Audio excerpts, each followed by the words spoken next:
Namaste, and welcome to another episode of the Vichaar Manthan Sustainable Narratives podcast. If you haven't registered yet, please do go online, vicharmanthan.org, and book your ticket. Registration is limited and it is on an exclusive platform, so do make sure you go online and register. Quite excited today to be bringing Pavni Lakhani onto the platform. Pavni Ben has been on Vichaar Manthan before, and in this particular instance at the Sustainable Narratives Conference, she is going to be hosting a fireside conversation in our culture and literature vertical. Pavni Ben, welcome to the podcast. Namaste, Sumitji. Thank you for having me on the podcast. Thank you for joining us. And I think it's quite an important vertical that we're going to be speaking on, which is culture and literature.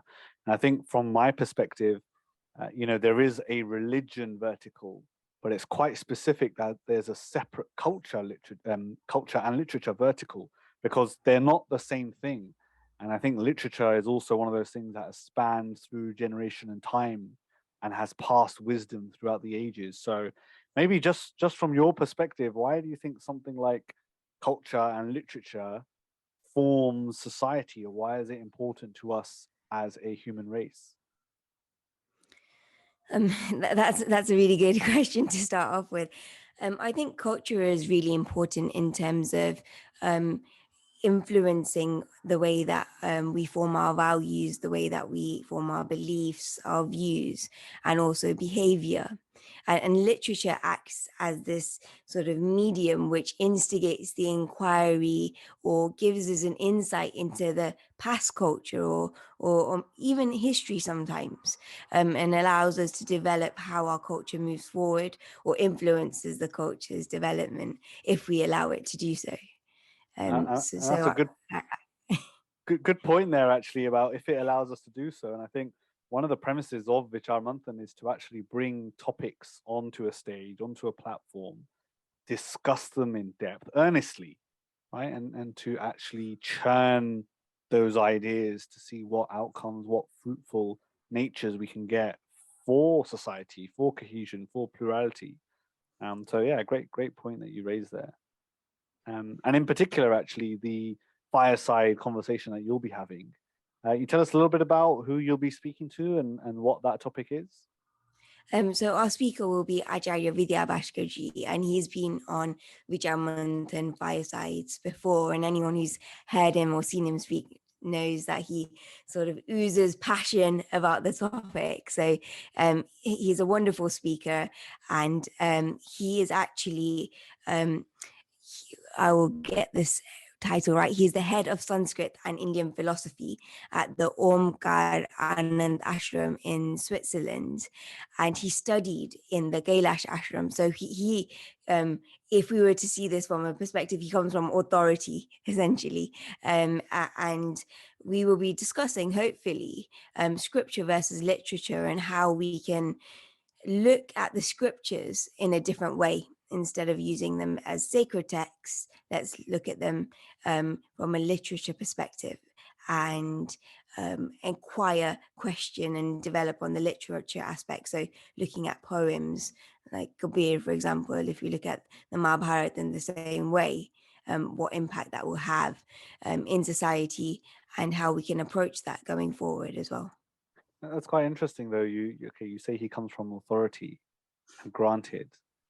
What do you think, as society, we deem literature to have authority? Like, are they like hard and fast rules, or what's going on there? Well, I think it's easier if we look at, instead of looking at literature, if we look at scripture and say how is that deemed to have authority, and the easiest way is that it has a sort of element of a sacred stamp given by a specific religion, for example, the Bible for Christianity, the Torah for Judaism, and so forth. Whereas literature, I think that the way it establishes credibility is actually how long it's been around and how we continue to study it and use it to influence culture.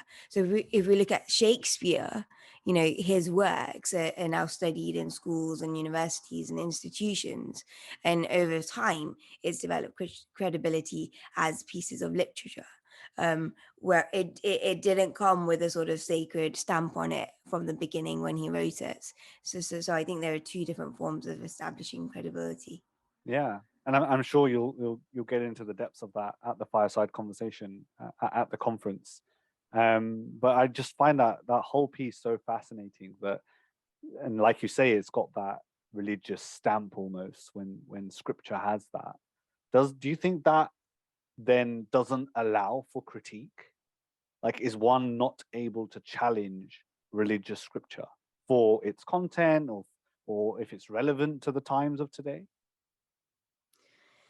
So I think that's very true. Yes, it essentially, once you put a stamp of sacredness on a book, for example, like the Bible or the Quran, then whether there are people who believe in that faith or people from outside of that faith, there is an element of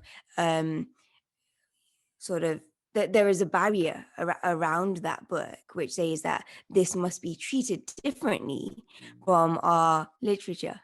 And the question is, why should that be?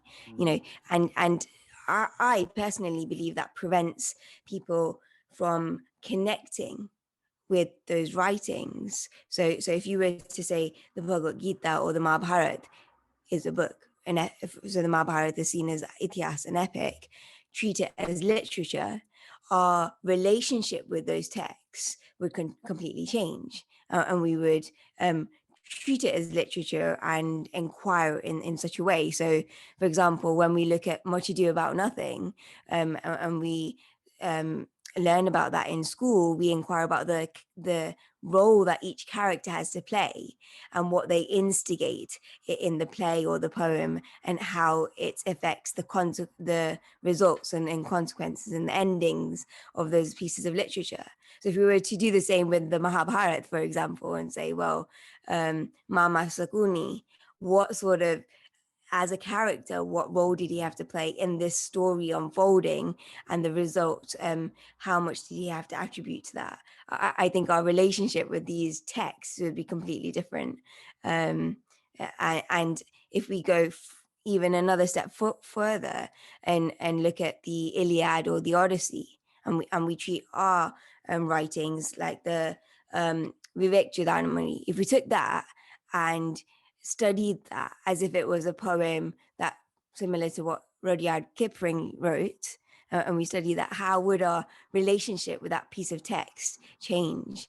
And I think it'd be really interesting to discuss that with Acharya Vidya Bhaskarji and see what his thoughts are on that as well. Yeah, I think so. There was an episode on the Vichaar Manthan podcast we recorded with Siddharthaji Krishna in the Hindu Library series that spoke about, and Siddharthaji put this very poetically, I won't be able to do it justice again, but around that when you take a story like this and you are able to open up inquiry and try and relate to the characters, or you become the essence of, say, Krishna, or you could relate to Duryodhan, for example, when you're in a fit of rage or anger. So I really get what you're saying around, you can begin to relate to that story or actually open it up, and it's when you do that you can actually see what other people think, pick apart nuance, and get into the depth of a story, of a piece of literature, and maybe not treat it as sacred scripture and shy away from it, and maybe even induce fear when something is unable to be challenged. I don't know. I don't have the answers, but I'm sure you'll get into that deep conversation with Vidya Bhaskarji on the fireside conversation at the Culture and Literature vertical within Sustainable Narratives. And again, for anyone that's listening, if you haven't signed up yet, you need to go to vichaarmanthan.org and register, especially if you're interested in, and you might have that book on your shelf, or you've got the Bhagavad Gita or the Torah or the Bible. You find the Bible in hotel rooms up and down the country, and have you thought, is that sacred text? Am I allowed to question the relevance of it or the contents of it? Or are there parts of it that are not applicable to modern day society now? I'm sure there are bits in there that we can call. Ben, are there any call to actions or things that you think our audience should be thinking about before they arrive at the Sustainable Narratives Conference? So I think one call to action is just engage. So the more you engage with the conference, and you sort of use it to sort of ask your own questions and navigate yourself through those different topics, because as you mentioned, Sumitji, there are those sort of pillars or topics that are covered throughout the conference, and some of the conversations are interlinked. So there's the culture ones, the governance, political theory. So whatever you are drawn to, I would say engage fully in that, commit to those conversations and sort of be a part of those conversations. I think that's the best way to maximize what you get out of it, essentially, and your contributions and influence will also be heard with the speakers and also the rest of the audience as well. Yeah, there will be Q&A for all the speakers, and there's a networking session and breakout booths as well. But just before we get into all of that, actually, Barney Ben, I just had a thought about this particular topic and sort of scripture and separating that from literature. Do you think when you have something that's got this, we sort of talk about the religious stamp, or it's got these barriers up to it, and therefore you cannot scrutinize it, do you think that removes responsibility from the individual to say, oh, well, I'm this way, or I've carried out this behavior, or I've acted in this way because it says so in my book, or because it says so in my religious text? Do you think people are ready to accept responsibility for their own character? So I think that if you say that you can't scrutinize the text, then that in itself doesn't remove responsibility. What that does is creates barriers for people to develop their own way of thinking. So I think that has an impact on people's behavior in a different way.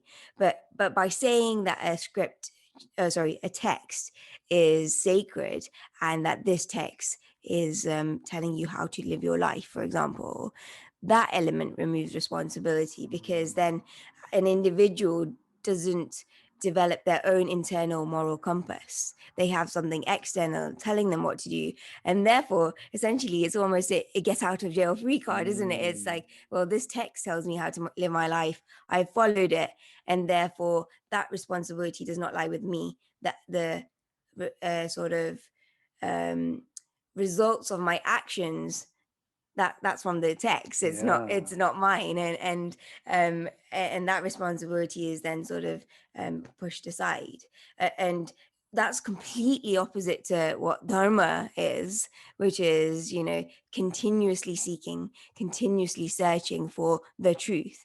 And so if we were to sort of remove these barriers from, or remove that lid of sacredness from these texts, what we're left with is incredible texts of literature, which we can then navigate our own way through and develop our own moral compasses from.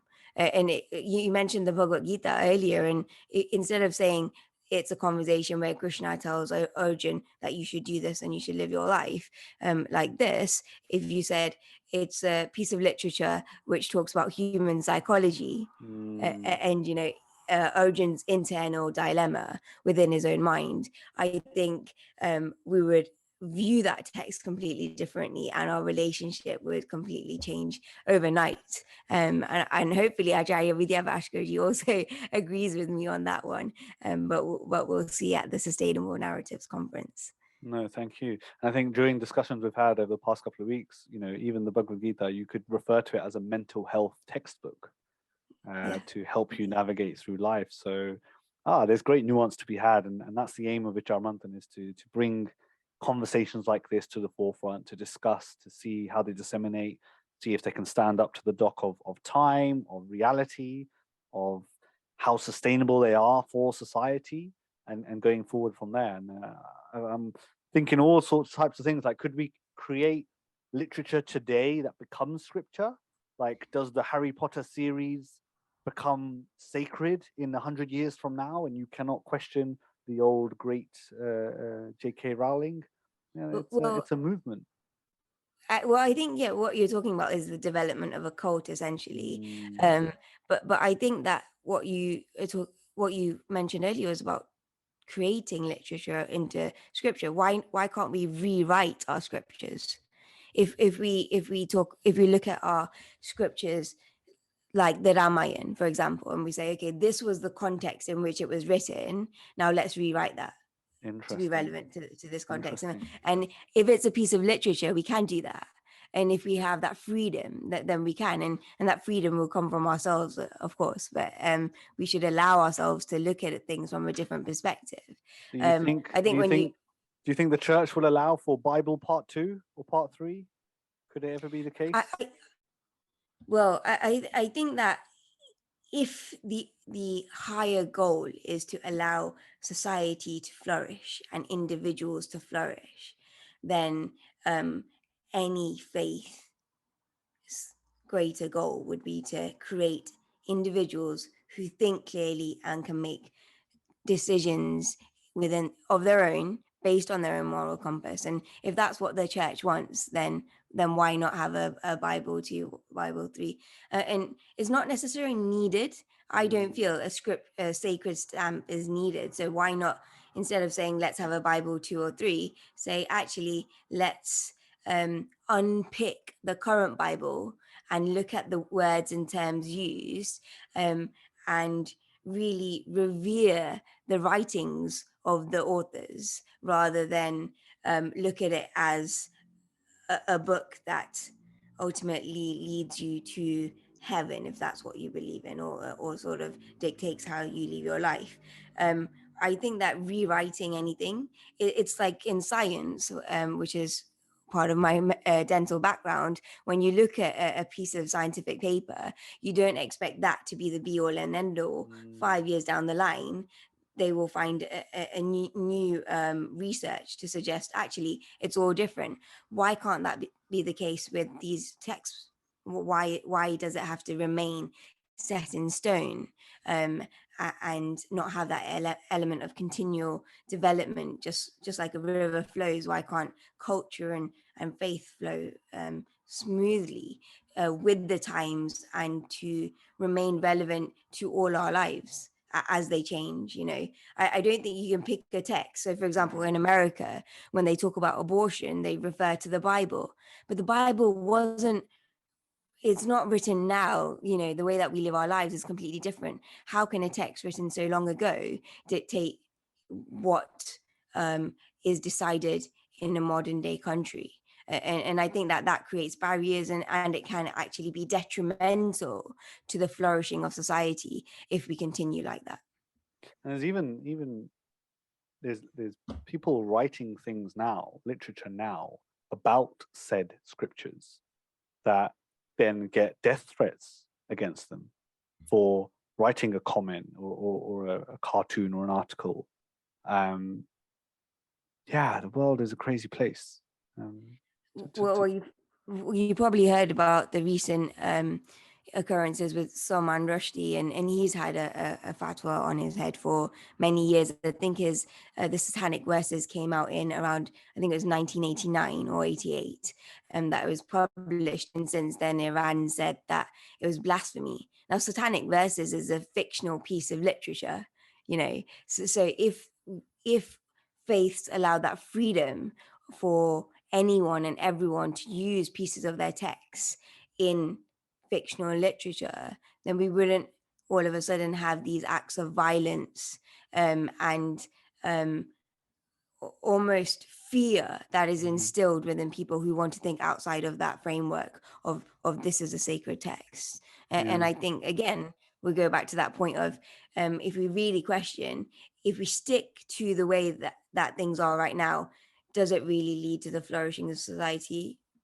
We can answer that to ourselves, and I would say not. And not only Salman Rushdie, but there's many cases of this happening, and it's very different to the cancel culture, but having that stamp is certainly a barrier. Sure. Stamp of sacredness. Sorry. Yeah. Riveting conversation here. We're almost getting into a Vichaar Manthan of our own, but the premise of this is to introduce our viewers at home to the Vichaar Manthan Sustainable Narratives Conference, and in particular the culture and literature vertical. And actually, I thought I might as well mention the panel discussion that's taking place in that vertical. Is Indian history truly Indian? For such a vast land who has had many colonizers over the years, and culture has withstood the test of time. We're also talking about the scientific method. Is it a path to Satya? And of course, this fireside conversation we've been talking about here today with Bhavni Ben Lakhani on seeing the scripture from the literature which he will be hosting Acharya Vidya Bhaskarji live on the Sustainable Narratives Conference, which is an exclusive event. Finally, Ben, thank you so much for coming onto the podcast. Thank you for sharing with us the insights toward what we will expect coming up just next week, beginning the 15th of September. And to everyone at home, if you have not registered yet, please do go online, vichaarmanthan.org, register for your ticket. They are limited and it is on an exclusive platform. For any questions, comments, or concerns, vichaarmanthan.org. Otherwise, thank you for listening and namaste.